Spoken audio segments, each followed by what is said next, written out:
To recap the rematch in CTC. What a huge one this was. Now, as you guys remember, this game between the Victoire and Charge that took place on Good Friday was originally going to be scheduled for March the 11th. So it was originally supposed to happen the night before that we obviously flew out to Minneapolis. And I'll tell you what our original plans were. Our original plans were, we were going to, because obviously I struggle with sleeping. Our original plans were we were going to stay on. We were going to watch that game, and then after that we would have to start beginning and making our way into the air, heading out to the airport, and I'll try and catch up to sleep on the flights where I can. That of course didn't happen. Obviously during the Olympics, it was confirmed this game was going to be moved to CTC, and so that meant we had to basically redo our plans because the Fleet and Torrent game in Seattle that still went ahead. So basically what happened is I had a couple of hours kick before that game, got up for that game, and then after that was just straight down to the airport. So, yeah, and this is a huge, huge moment now, because on the night before we went away, you will be remembering that it was revealed that talks were going on were officially happening between the league and the Ottawa Senators about looking at can we move to CTC full time.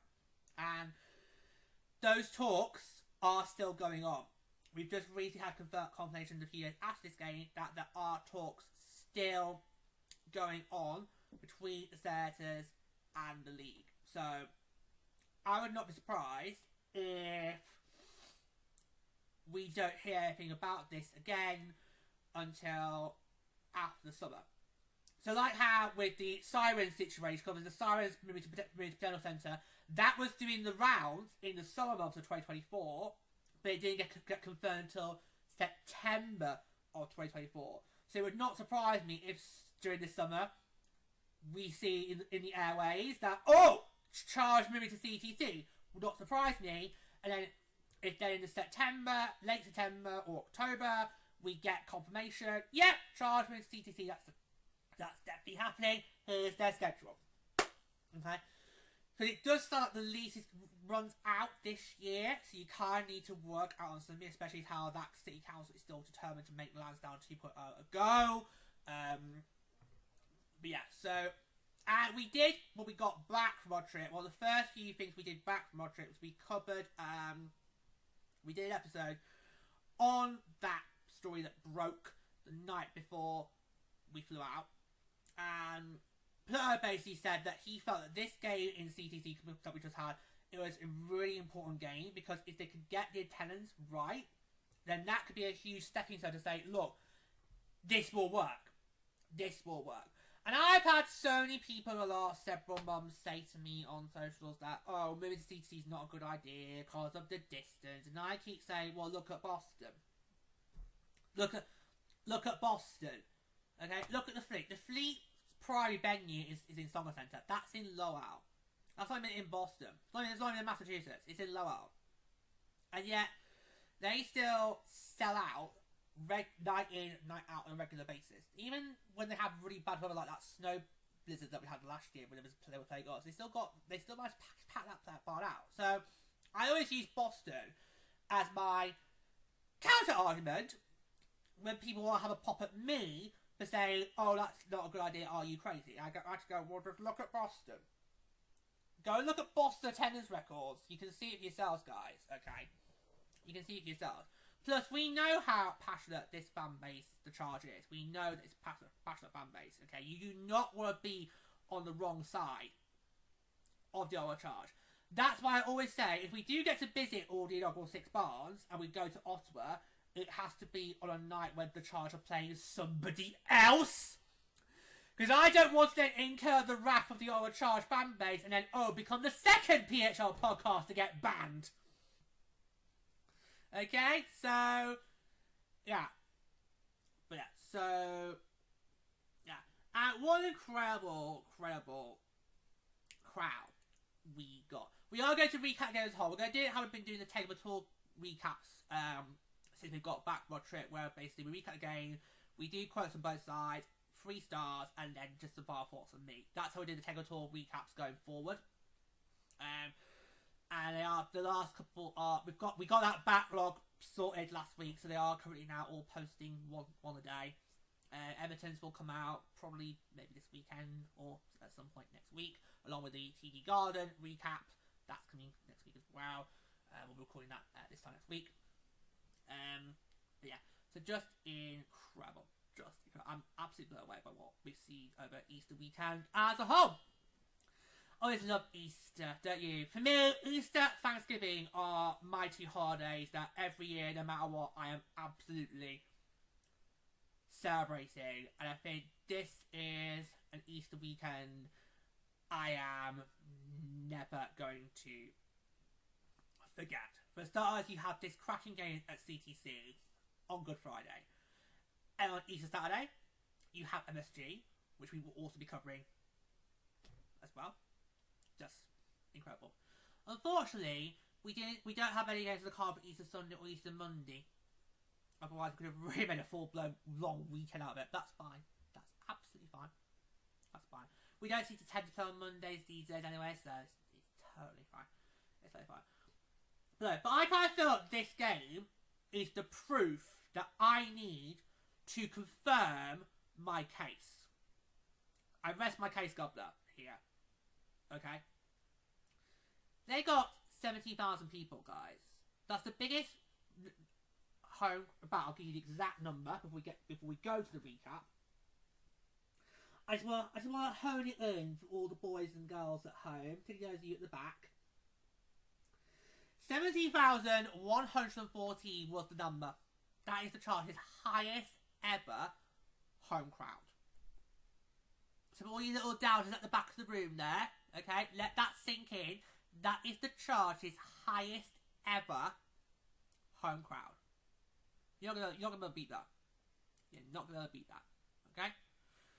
So don't come to me and say moving the Charge to CTC full time isn't good because they packed 17,000 people on a Friday night. And at the start of a long holiday weekend. Okay? So, drop it. Okay? If I in future keep posting about CTC being a place for the Charge, don't then come back to me and say, oh, too far. Not gonna wash. I've been in this league from day one, guys. I think I know what I'm doing here, alright? Do you think I would be on the cusp of 300 episodes of this show if I didn't know what I was talking about? No. Okay? By the way, that number's probably going to be at the end of the year. We are currently on 230. Roughly 230, about 235. I think by the end of this calendar year, we're going to be celebrating our 300th. So, yeah. So, again, guys, I know what I'm talking about. I've been here since day one. I know what I'm doing, okay? So, just don't try it. Stop it. Okay? So, you might have the advantage of actually living in these markets, but I've got the advantage of having been involved with the game for 16 years. So, I think I know what I'm talking about, alright? So, let's get to it. We'll get to it and we'll come up with more thoughts at the end. So, here we go. So, Abstrider leads Montreal to 3-0 win over Ottawa in front of 70,114 at Canadian Tire Centre. Sandra Abstrider backstopped the Montreal Victoire to a 3-0 win over the Ottawa Charge in front of 17,114 fans at Canadian Tire Centre on Friday night, setting a Charge attendance record for largest home crowd in team history. Abstrider shined in net with a 39 save performance and became the first Victoire goaltender in team history to record on an assist, while Greg Phillips did all she could by saving 23 of 25 set shots on goal. The first period was a scoreless even affair, followed by 3 unanswered Montreal goals for the team's 50th all-time regular season win.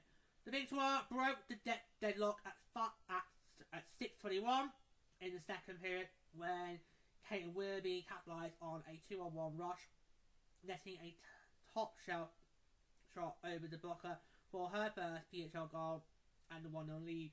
Less than 3 minutes later, Abby Rock struck on the power play with a net front tap on a tic-tac play, doubling the Montreal lead to 2-0 to wrap up the middle frame.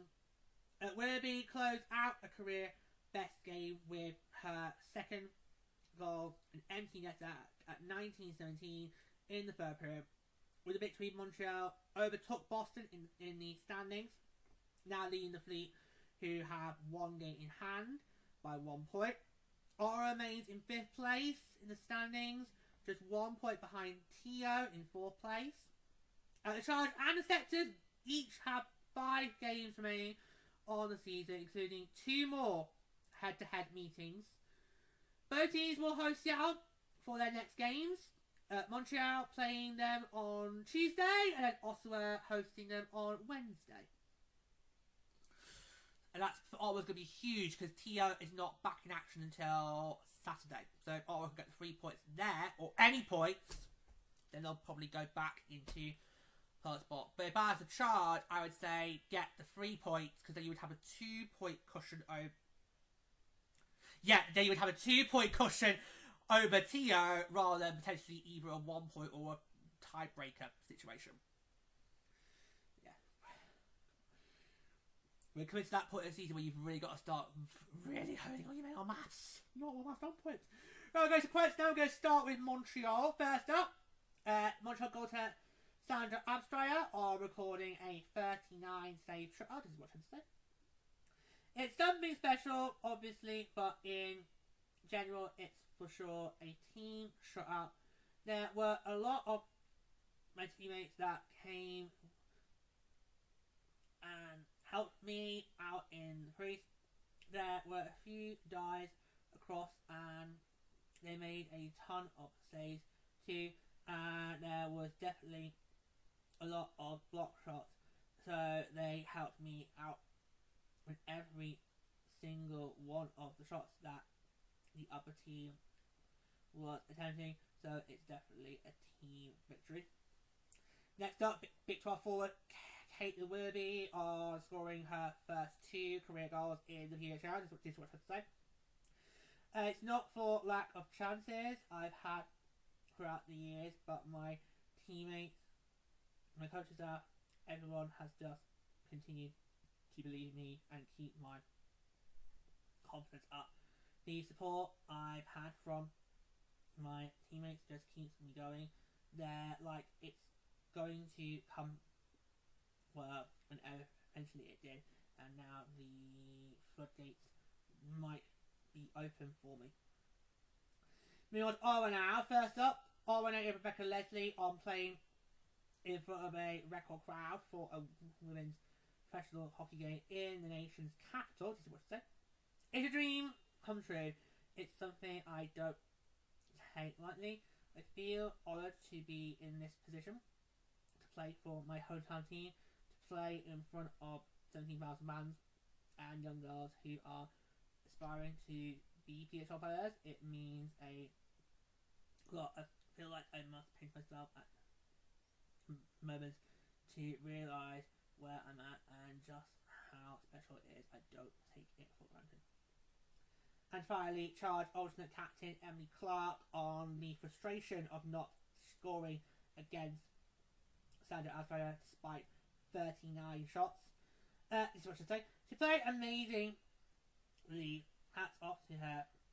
Obviously, it's unfortunate for us, but I think we're taking the positives out of this for us to put up that many shots and get that many grade A scoring chances. It's too bad that we didn't get the win tonight, but that's probably one of our best 60 minutes efforts we've had all season. So we've got to build from it and play like that the next games. I'll focus for 3 stars, and this is 5 thoughts of my own. So the 3 stars of the game were as follows. Third star, Sarah Wilson-Ask, Ottawa, 5 shots. Second star, Caitlin Willoughby, Montreal, 2 goals. And the first star, Sandra Alzheimer, Montreal, 39 of 39 saves made.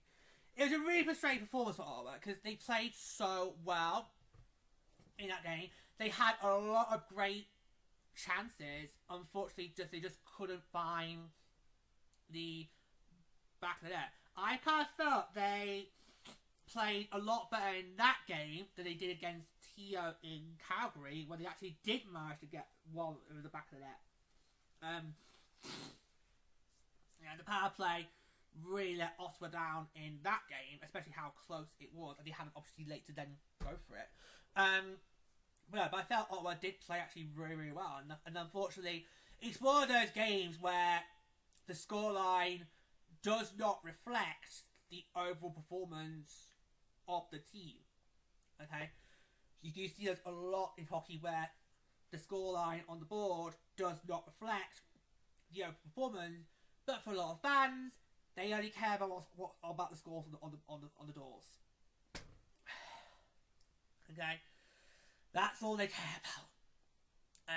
But I'm looking at overall team performance. I think, Ottawa actually played a lot better in this game than they recently have. And unfortunately for Ottawa, that's now 2 missed opportunities. Because even if, say, in that table talk against Calgary and this against CTC against Montreal, even if they come with either 1 or 2 points, that would make a huge difference. Especially how you've got New York literally right on their tails.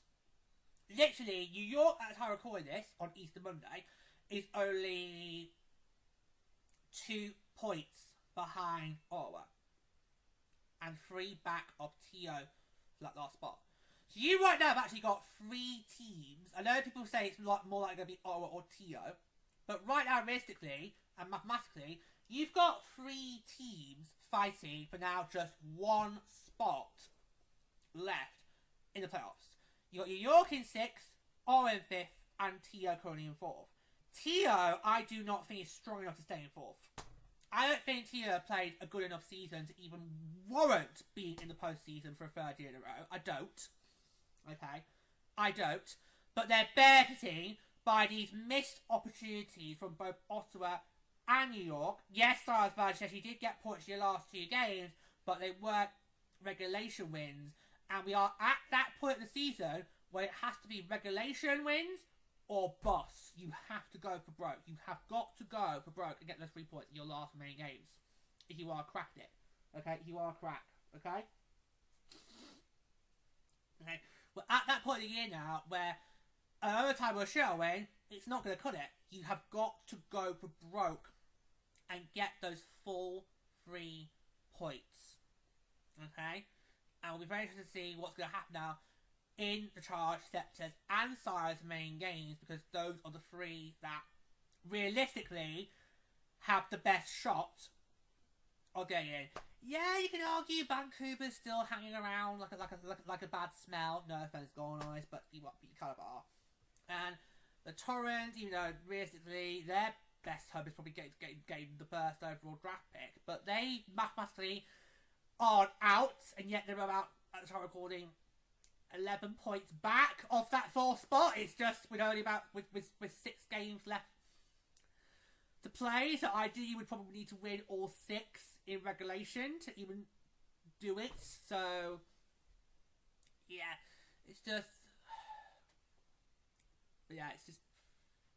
sometimes our point system can be cruel, because for some teams it's like dangling that bit of hope when realistically it's not going to work. Because for a team like Seattle, realistically they should now be dead and buried in the water. No offense to it, but that's how it should be. Your injuries really did plague you. I did feel that, because obviously you're a new team. You haven't really managed to handle what it's like to play with injuries yet.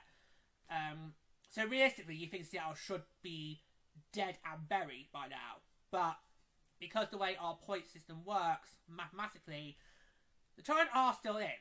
And they've got the most games left. They've got 6 games left to play going into this week's action. Seattle's got 6 games left. They'll be down to 4 by the end of this week. They've got a back-to-back just as mentioned, in Montreal tomorrow and then Ottawa on Wednesday. So by the end of this week, they'll be down to 4. And maybe by that point, that people will say, yeah, Seattle is out. You're not going to draft all the points. And the way that the playoff standings are shaping, it might be you get it by default. Here's me hoping we're going to have a goal plan race this year. Don't think that's going to quite work out. Again. Oh, you know. One season, I will get to do a draft order episode where we could go through the draft order standings. Okay, and just break the numbers down. One season that will happen. It's not happened yet. I don't think it's going to happen in season 3, guys. Don't think it's going to happen in season 3. Yeah. So, the charge fans, you're going to be looking at these last 2 games and thinking, if we could have got that to OT, then maybe try a look there. Because the Charge have yet to lose in Burrs hockey, which is something you would have thought, you would have been saying 2 seasons ago. Okay, especially not in last year's World Cup finals, where they only managed to win 1 of those 4 in OT. And we played a lot of OT with Ottawa last year in the World Cup finals. Okay. But in terms of the overall picture, just to finish off, a really great performance, a really great showing for the city of Ottawa. And somebody go and send that to Mark Sutcliffe. Send that to Ottawa's mayor. Send that to the city council, because what you did in that meeting, in those sessions, and your comments to the media, still make my blood boil. I am still fuming. Like, literally fuming at that. Okay, just, no. Honestly, I don't think I've seen a more disgusting display from politicians in my life. And I'm a born-bred Mancunian in Britain, for God's sake! You want to talk disgusting politics? Come to Blighty! But God, that council meeting was one of the most disgusting things I've seen since I was able to boat. Okay? Since I was able to boat. So that's the age of 18. Here in the UK, although we are promised it will go down to 16 fairly soon, but you can never trust politicians in this country these days anyway. They say one thing and do a complete another. But since I've been old enough to boat, that's going to be one of the most disgusting things I've seen in any form of politics. Just dreadful. And the mayor, of course, made no help evil with all his gaslighting comments. Just no. So, yeah, so this sends a loud and clear message that Ottawa is deadly serious about the PHL. Ottawa's deadly serious. Ottawa wants to make it work. It's just, as I said back last autumn, it's the city officials who don't want to make it work. Okay? Because if they did want to make it work, then they would not have approved Lansdowne 2.0. But sadly, they did approve Lansdowne 2.0. And we are where we are. But I think there is a silver light. I do think, with hearing that news before we went away, that's now giving me confidence that actually, yes, there is serious work in keeping the team in Ottawa. And it's good to hear that those conversations are still ongoing. That's very good. That's good. I don't think this is an issue we'll see get sorted before the end of the regular season, especially if Ottawa then does, of course, make the playoffs and then goes for another run at the World Cup, which actually could be doable, because let's say if they do get into the last place, let's say if they do get the last spot and they get chosen by the league champion, whether that be Boston or Montreal, I can still see Ottawa making a good run of it. I mean, we saw it last year. We saw it last year when Ottawa got the last spot and Montreal picked them, and of course we know what happened, don't we, guys? So I would not rule out Ottawa of a playoff run if the Charge do lock up that last spot.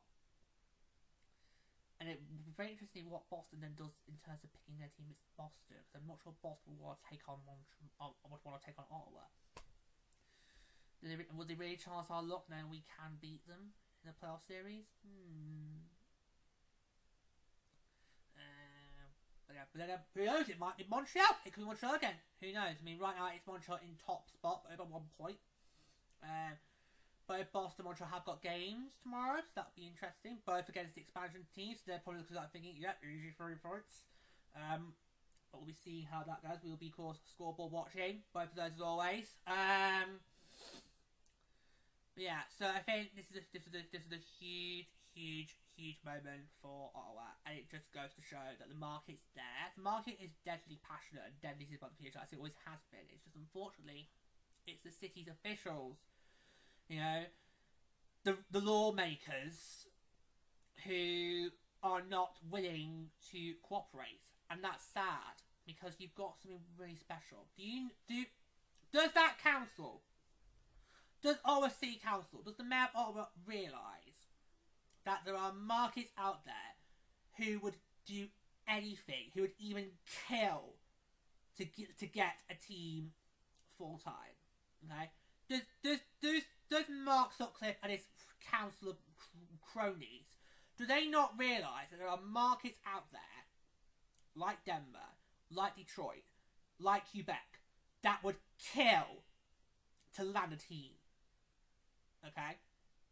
So the fact that you're not showing the willingness to even engage, to even help us out in a time of need, that just shows to me that there's a real disconnect here between the constituents and the city officials. There's a real disconnect here. There's a real disconnect. You know, because the city loves this team. The city loves this team. It's proven that across 3 seasons now. Ottawa is one of the most passionate fan bases in the whole league. Definitely amongst the local 6 teams. I mean, Seattle might well try and say we could give them a good run for the money. Yes, but in just terms of local 6, you have to say Ottawa. You have to say Ottawa. Okay? So, the fact that they managed to get 17,000 on the start of a long holiday, because some people might have already had Easter holiday plans elsewhere, so that could have played a factor, and yet it didn't. It did not. And yeah, the city put a really good show again. That is just incredible to see, just incredible to watch. And unfortunately, did they get shot in the last one? Because obviously they played Montreal in this barn last season. I can't remember what the final score or the actual attendance number was. It's just a shame that Ottawa couldn't light the lamp at least once and give that massive crowd, you know, something to cheer for. Talking of things to cheer for, Rachel Reed was in attendance. Yeah. Game Changers author Rachel Reed, she was in attendance. I wonder if she's going to be in attendance this weekend in Boston by any chance, because we have got in TD Garden coming up. We have got Montreal Victoire, Boston, Montreal. One of hockey's most heated rivalries. No one knows this. No one knows this. I think you do. Cannot wait to get started on that, by the way. Still haven't got around to it. Still haven't got around to it. I'm hoping at some point to get started soon. I've got all the books. Still got to do all the episodes of the TV series. I'm hoping at some point by 2026 to get that side project started up and running. Might be the summer, won't it? Yeah, it's probably gonna be the summer. We'll see. We'll see what happens. We'll see what happens. It's just try to find time to watch the episodes because I'm going to do the TV series first, and then because the books will take me longer to do, so I thought I'll get the TV series done first as a starting point. But of course, obviously it's been busy. If they'd released the episodes in the UK at the exact same time that the US and Canada got them, then I would have got all those episodes watched by Christmas, and then could have then got straight started on the books and not to worry about that because that's going to go my own legislative pace. Whenever I read it, always at my own legislative pace, but yeah. So I hope to get that side project up and running soon. We've been hinting at it a lot, haven't we, since I've come back? We've been hinting at it a lot. We are going to do it. At some point. It will hopefully be out before the end of 2026. But of course, obviously, we've had the Winter Olympics, we've had the trip, and still trying to recover from that. So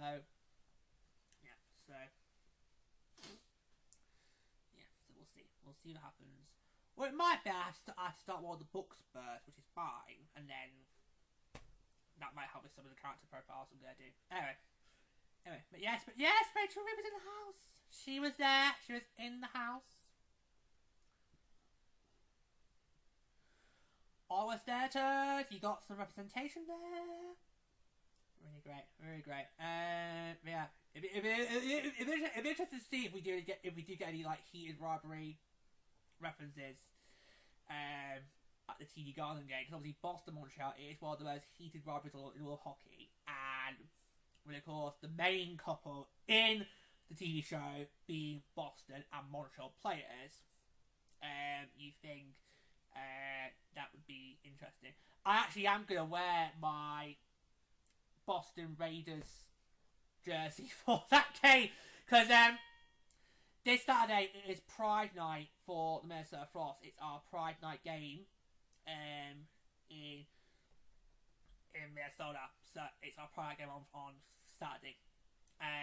So what I'm going to do is I'm going to have one of my two Frost home jerseys. It will be this one, or will be the other home one. I'm going to wear that for our game, and then we watch the Boston Montreal. I'm going to go get my Raiders jersey and put that on. And I'll do a photo. I'll put it on Instagram just to show the proof. So maybe during a breaking play, I'll do a quick little snap and I can post it on just to show you the proof that we actually. Yeah. Yeah. So that's gonna be exciting. Yeah, it's great to see Rachel Reed in the house. Now, I think the Senators had a Pride night the night before, so I think that's probably why she was probably there. Did the Senators first, and thought I can stick around with the charge afterwards. That's probably what happened there. Right, but great to see that there. I mean, I think she'd have more pairs in the PHL than she has in the AHL. Just saying. I mean, if any league should have the rights to heated rivalry, it should be the PHL. Not just because we've got more LGBT representation than any other sports league when it comes to hockey, but because Rachel Reed is actually attending games. We've actually seen her in the building. She's been to two in Halifax. She's both in Halifax. Wasn't she wearing a Big 12 jersey in the Halifax one? I think she was. I think when she did with Rob Pierce, she was a Big 12 fan. Now then, confusing connections and notions of the charge fan. Anyway, it's great to have her there. That's what I'm gonna say. It's great to have her there. Yeah, but great night for the Ottawa Charge, and really, really pleased with that result. And I think this is going to be the start of a really important relationship. Last year was kind of just seen like a one-off event, a neutral site gauge, obviously for TBD in the Charge's calendar. Whereas this one had more weight, it had more meaning to it, because of the situation that we have found ourselves in, going all the way back to before the start of the regular season, back in late October, beginning November. It's a horrible situation to be in, but sadly, it's the way it's gone, I'm afraid. But there are now positive sides. Back in the autumn, it didn't look like there were positive sides. At least now, it looks like there are positive sides, and this game is the first of those in a long line of stepping stones. So I think there's still a long way to go before we get any signs of what's going to happen with CTC as a potential Pride venue. And I'm going to finish up. My guess is we probably won't hear anything about that until September. We might hear rumblings in the summer, along with all the free agency stuff that will be going on, and potential coaching hirings. So obviously, the summer is when we got the coaching hirings for Seattle, Vancouver. So if we do get expansion teams, that's probably what Awesom's going to be filled with after free agency. And of course, obviously building up to Denmark for the Women's Worlds. But I don't think it would be until September at the earliest that we would get news on if the Charge are moving to CTC full-time or not. I'd rather you get that news earlier, but you just have to roll the punches. You've just got to go with the way the cookie crumbles. So you've got to go at the league's pace. Okay, so yeah. So we'll see what happens. We'll see what happens. But a great night for Ottawa on Good Friday. A day we're supposed to be celebrating Jesus' death. And yet it's opposite.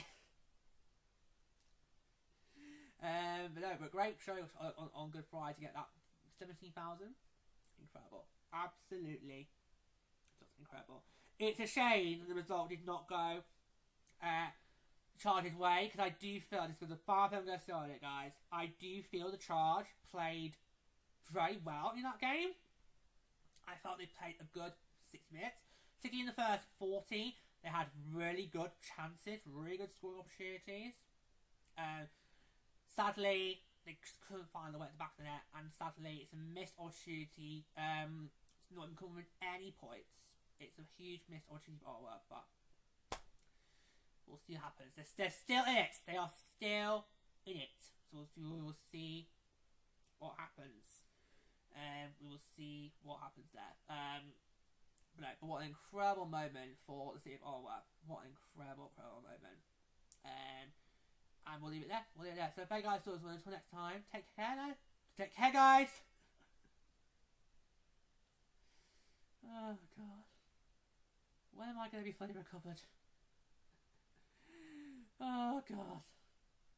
All we have to do is just sign off. Take care, guys. And